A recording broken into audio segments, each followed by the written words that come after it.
Bonjour et bienvenue sur Les Clés de la Réno, le podcast qui t'accompagne dans ta rénovation pour aménager et décorer la maison qui te correspond, celle qui te fait rêver.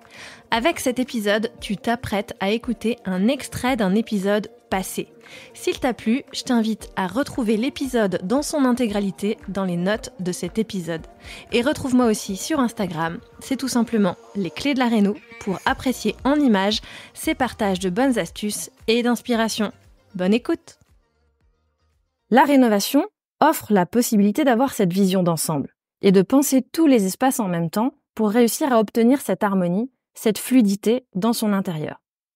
Et crois-moi, c'est en fait bien plus simple de prendre le temps de le faire à ce moment-là, au moment où tout est encore possible, plutôt que se laisser porter et de se retrouver coincé à ne plus savoir quelle décision prendre parce qu'on ne sait pas si c'est la bonne.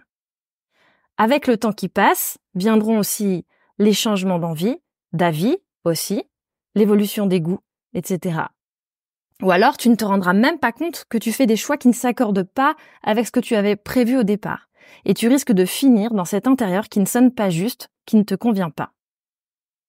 Et ça, cette chance qu'offre un projet de réno, on l'oublie trop souvent, ou on n'en saisit pas vraiment l'importance, parce qu'on focalise sur les problématiques d'aménagement et de travaux, les problématiques techniques qui peuvent être nombreuses et qui puisent déjà beaucoup de ton énergie, parce qu'on se dit aussi qu'on peut vivre les espaces pour les ressentir avant de se décider, parce qu'on se dit que les idées viendront au fur et à mesure du projet, ou parce qu'on se dit qu'on s'inquiétera de la déco une fois les travaux finis.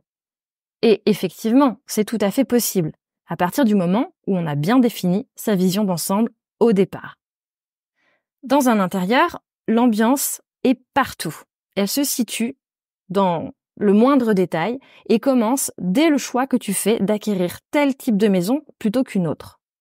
Parce qu'effectivement, rénover une grange, une maison de ville ou un pavillon des années 80 n'est pas du tout la même chose et les choix que tu ferais selon que tu rénoves une grange, une maison de ville ou un pavillon des années 80 ne devraient pas non plus être les mêmes, bien que tu restes toi avec tes envies et tes goûts qui sont les mêmes d'un projet à l'autre.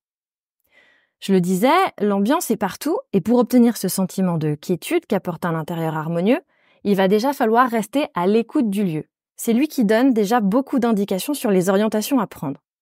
Je suis convaincue que c'est en respectant l'âme d'un lieu, en respectant son style architectural initial, qu'on parvient à le sublimer et à le mettre au goût du jour en lui apportant des touches de modernité.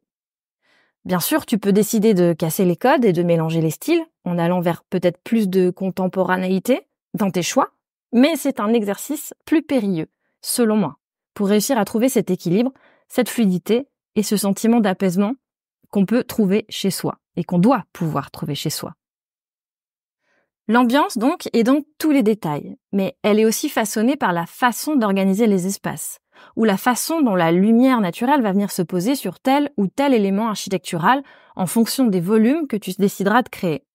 Se projeter dans une vision d'ensemble dès le départ et à tous les niveaux, qu'il s'agisse d'aménagement évidemment, mais aussi d'ambiance, de déco ou même de petits détails esthétiques, est essentiel selon moi pour obtenir une maison agréable à vivre. Et voilà, c'est fini pour aujourd'hui. On se retrouve très vite pour le prochain épisode et d'ici là, note le podcast sur ta plateforme d'écoute préférée, ça m'aide toujours énormément et surtout, porte-toi bien.